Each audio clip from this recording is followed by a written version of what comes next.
Les amis, j'espère que vous allez tous très bien. Avant de commencer cette vidéo, je te laisse t'abonner, liker, partager, commenter, bref, comme d'habitude, merci infiniment pour toute la force que vous me donnez à chaque vidéo.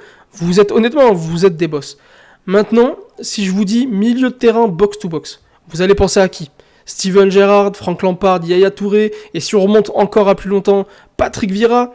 Et bah aujourd'hui les gars, si je vous dis qu'on a affronté ce week-end le milieu de terrain box-to-box ultime, qui serait parfait à Manchester United, et ben je vous parle de Elliot Anderson. Parce que ce week-end contre nous, il nous a donné un échantillon de pourquoi c'est le milieu de terrain parfait pour Manchester United. À lui tout seul, il a contrôlé ce milieu de terrain. À lui tout seul, il a bouffé, il n'y a pas d'autre mot, il a bouffé Bruno Fernandes, Casemiro, Matheus Cunha, bref. À lui tout seul, il a montré qu'il pouvait gérer un milieu de terrain d'un grand club. Et il m'a subjugué parce qu'on savait qu'il était super fort, on savait que c'était un super prospect, mais à ce point, le début de saison qu'il est en train de faire, les gars, on va voir tout ça ensemble, statistiquement, etc. C'est tout simplement un des meilleurs milieux de Premier League. La verticalité qu'il apporte balle au pied, la verticalité qu'il apporte par la passe, le tempo qu'il arrive à dicter à lui tout seul dans un match, non, honnêtement, c'est exactement le profil qu'il nous faut à Manchester United. Il est en concurrence avec deux autres milieux de terrain, entre guillemets. Quand je dis en concurrence, c'est vraiment entre guillemets.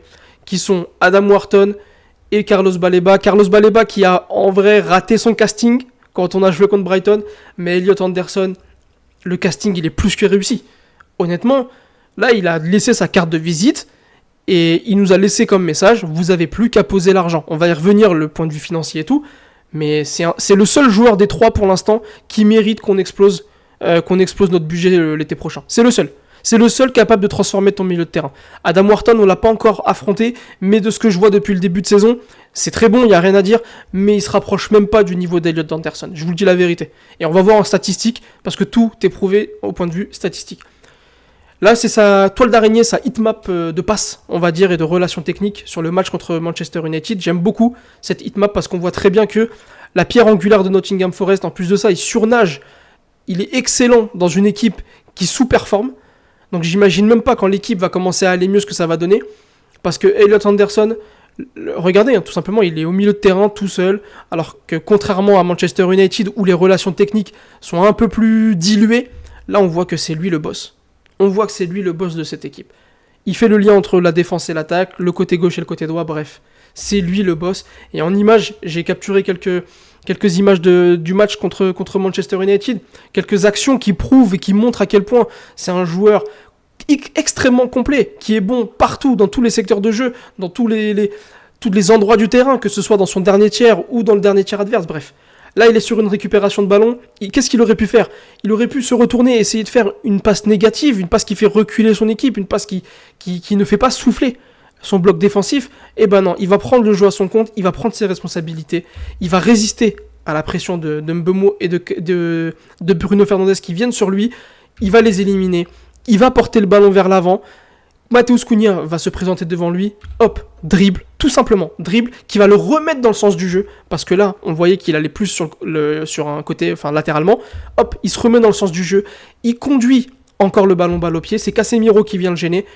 Qu'est-ce qu'il fait? Il a la lucidité de lever la tête et de transmettre le ballon à son coéquipier qui a pris la profondeur. Donc là, les gars, en espace de quelques secondes, récupération très basse devant sa surface de réparation, l'action se termine dans notre dernier tiers, le dernier tiers de Manchester United. À lui tout seul, il a remonté 50 mètres, que ce soit balle au pied ou par la passe.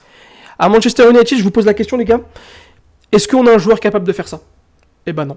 Bruno Fernandes n'est pas capable de faire ça, Casemiro encore moins, il y a Matheus Cunha qui pourrait faire ce genre d'action, il l'a déjà fait par moment. Matheus Cunha, c'est pas un milieu de terrain central ou reculé, il n'est pas vraiment fait pour récupérer des ballons aussi bas, etc. Donc, autrement dit, il n'y a personne qui est capable de faire ça à Manchester United. Encore une fois, il résiste à la pression au milieu de terrain pour ressortir le ballon proprement. Là, sur une récupération, encore une fois, moi, ce que j'aime aussi chez lui, c'est déjà sa verticalité, sa première pensée, sa première envie quand il récupère un ballon. Au lieu de faire une passe négative qui ferait reculer son équipe, il lève la tête et il se dit « Est-ce que j'ai un coéquipier qui est bien placé offensivement pour essayer de trouver et soulager mon équipe ?» Et il l'a fait mais des dizaines de fois contre nous ce week-end. Regardez, il récupère le ballon, hop, il lance dans la profondeur son coéquipier et ça finit par une frappe. Encore une fois, il résiste à la pression de Sesco dans son dernier tiers. il résiste à la pression, défensivement il est bon, il récupère des ballons, il fait le tour de Sesco, Bruno Fernandes qui vient pour essayer de le gêner, il l'élimine par le dribble, il l'élimine avec sa conduite de balle, et il lance Kalou Hudson-Odoi. Là sur l'action du but, c'est lui qui est à l'origine, encore une fois, il lève la tête, il renverse complètement le jeu, sur son coéquipier, centre, but.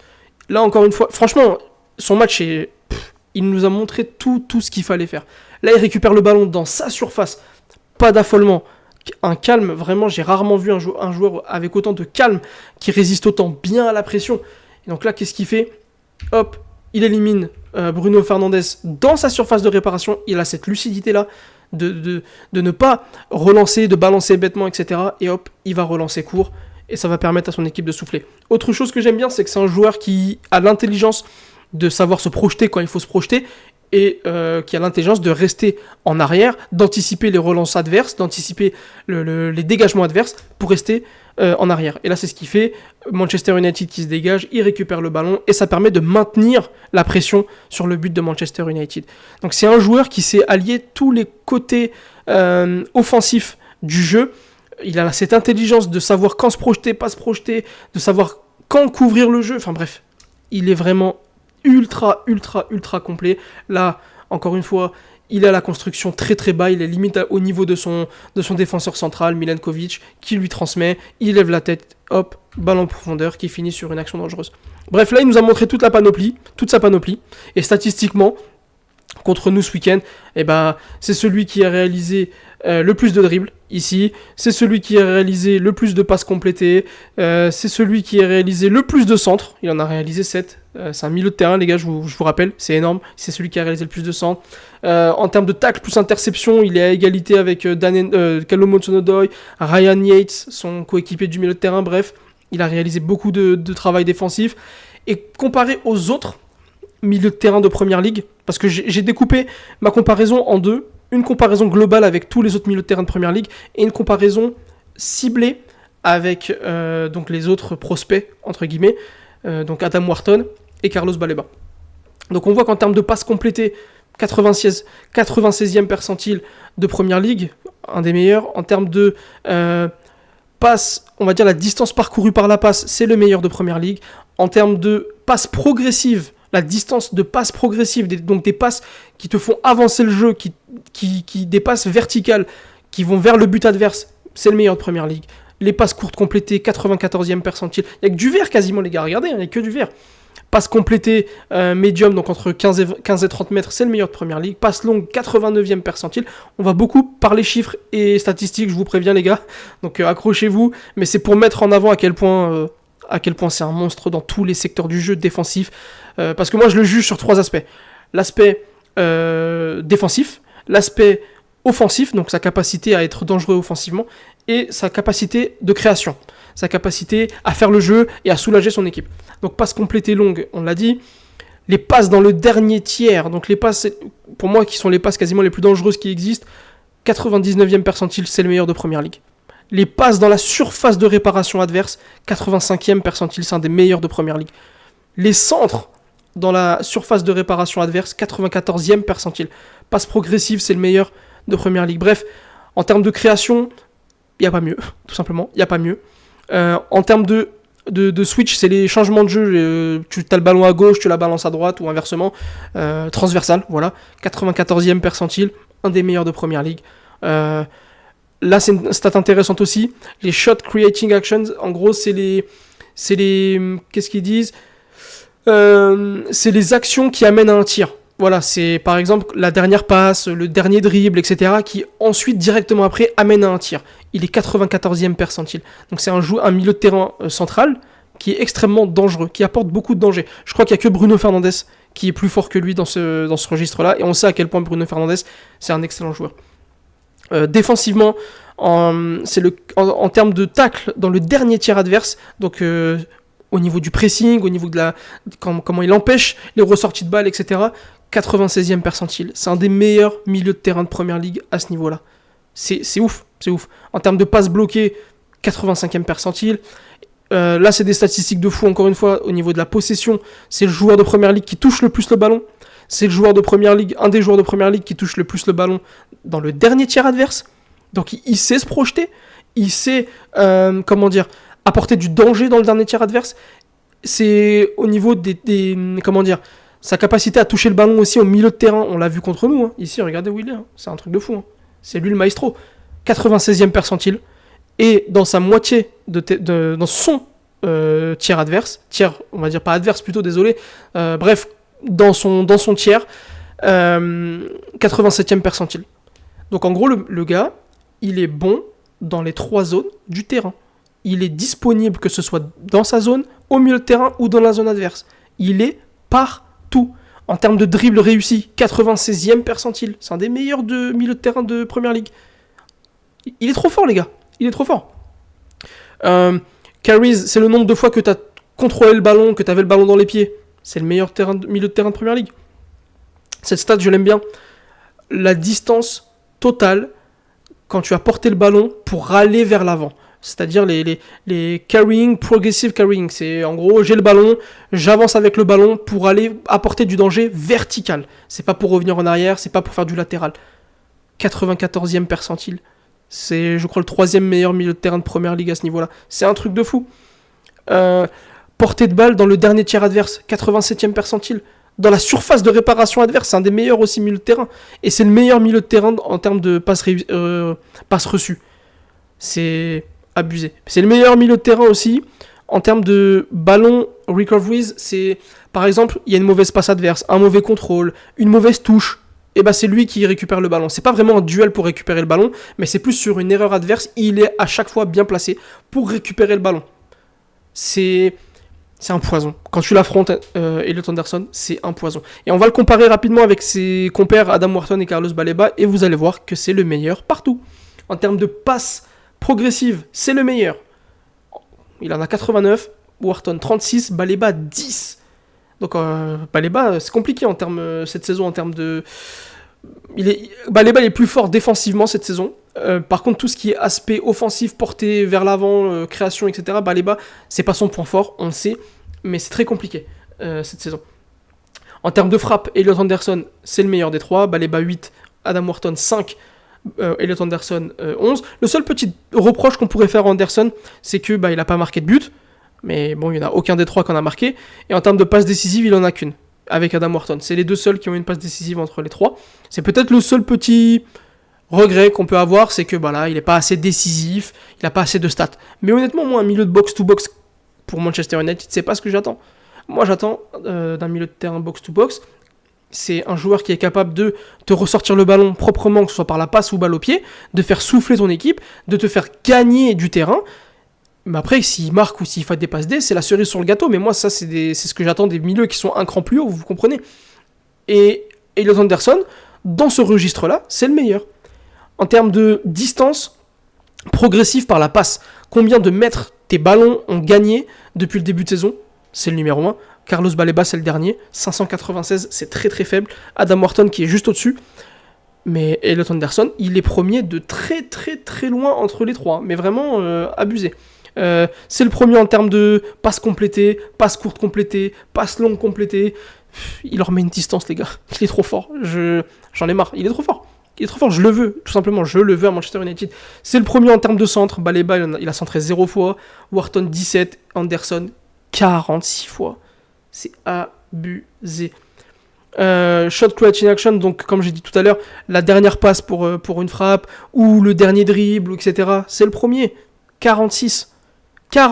Wharton 23, Baleba 5. Baleba, en termes de dangerosité, c'est quasiment inexistant. Wharton, c'est pas incroyable, mais Elliot Anderson, trop fort. En termes d'action défensive, c'est celui qui a, entre les 3, c'est celui qui a récupéré le plus de ballons, c'est celui qui a le plus taclé dans le dernier tiers adverse. Il est à égalité avec Caicedo. Et vous savez à quel point Caicedo, c'est un monstre défensivement. Baleba 2, Wharton 0. En termes de tacle plus interception, il n'y a que Caicedo qui est meilleur que Elliot Anderson, avec 56, c'est énorme. Anderson 35, Baleba 21, Wharton 18. Il leur met une tempête, que ce soit offensivement, que ce soit dans la création, que ce soit défensivement, dans tous les aspects du jeu, il leur met une tempête, les gars. En termes de progression, de portée de balle progressive vers l'avant, la distance, encore une fois, c'est lui le meilleur. 1430 mètres, les gars, 1430 mètres. Caicedo, c'est le deuxième avec 854, mais alors ces deux compères là, 496 et 372, Baleba, il réalise une saison, les gars, c'est compliqué. Hein. Je veux pas l'enterrer, je veux pas comment dire, tirer une croix sur lui ni quoi que ce soit, mais Baleba, cette saison, ça me fait un peu peur, je vous avoue. Son transfert avorté ou je sais pas, ça l'a vraiment plombé, j'ai l'impression, mais il fait tâche. Il fait tâche à côté d'un joueur comme Anderson, c'est compliqué. C'est compliqué. Et pour finir, Anderson, c'est celui qui a donc recovery le plus de ballons, c'est celui qui a récupéré le plus de ballons sur une erreur adverse. Donc en termes de placement sur le terrain, il sent très très bien le jeu, comparé à Baleba qui a 35, Wharton 34. Lui, il est à 85. Tout simplement un monstre. Un monstre. D'un point de vue chiffre salarial, bon, son contrat expire jusqu'en 2029. Donc là, il va lui rester 3 ans de contrat l'été prochain. Donc pour l'avoir, il va falloir casser la tirelire, les gars, je vous l'avoue. Et on ne sera pas les seuls sur le dossier. Il y a énormément de clubs de Première Ligue et même en dehors de la Première Ligue qui vont être sur le dossier, c'est sûr et certain. Donc la concurrence va être rude. Donc j'espère qu'on va savoir le convaincre et lui proposer le bon projet parce que c'est le joueur parfait qu'il nous faut et qui nous fera passer un step. Et d'ailleurs, Ruben Amorim a demandé des joueurs aussi dès cet hiver et des joueurs pour le long terme, pas des joueurs juste pour 6 mois, etc. Donc on peut espérer rêver. Ça se trouve qu'il va même peut-être venir cet hiver. En tout cas, on va essayer de le faire cet hiver. Mais ça va être compliqué. Honnêtement, ça va être compliqué. Il est coté à 45 millions d'euros, mais je vous avoue, ça va flirter avec les 90-100 millions d'euros cet été. Hein. Je vous le dis. Faudra pas être surpris des chiffres qu'on va nous sortir cet été par rapport à lui, parce que ce sera mérité, les gars. Honnêtement, ce sera mérité. Enfin bref. Ouais, Elliot Anderson, donc le milieu de terrain box-to-box par excellence. C'est le milieu de terrain, le profil qui nous manque à Manchester United. Un profil capable de défendre, de construire, de prendre le jeu à son compte, de faire souffler le bloc défensif, d'être dangereux dans le dernier tir adverse. Il sait porter le ballon, il s'est éliminé par le dribble, par la passe. Bref, il sait tout faire. Comparé à ses compères Wharton et Baleba qui réalisent un début de saison moins éblouissant, surtout Baleba pour le coup. Alors que Baleba joue dans une équipe qui tourne mieux. C'est ça tout le paradoxe. Mais Elliot Anderson, honnêtement, c'est le milieu de terrain rêvé. Et me parlez pas de milieu de terrain en dehors de Première Ligue, parce que quand je vois l'adaptation de Cunha et Mbeumo, je me dis que la solution peut-être pour qu'on retrouve les sommets rapidement, c'est de faire du PL Proven. Et Elliot Anderson coche toutes les cases. Voilà les amis, pour Elliot Anderson, comme vous avez pu le voir, c'est choquant. Sa saison est choquante, ses statistiques sont choquantes. Son match a été choquant et il est comme ça depuis le début de saison. Donc voilà. Dites-moi si vous souhaitez le signer absolument à Manchester United ou est-ce que vous pensez peut-être à un autre profil de milieu de terrain, je sais pas. Mais en tout cas, Elliot Anderson coche toutes les cases. Il nous faut au minimum 2 milieux de terrain. Dans les deux, je veux Elliot Anderson. Tu peux le compléter avec Baleba qui a un profil encore plus défensif, mais dans ce milieu de terrain, dans les 2 milieux de terrain qu'on doit recruter l'été prochain, il doit y avoir Elliot Anderson à tout prix. Sur ce, prenez soin de vous.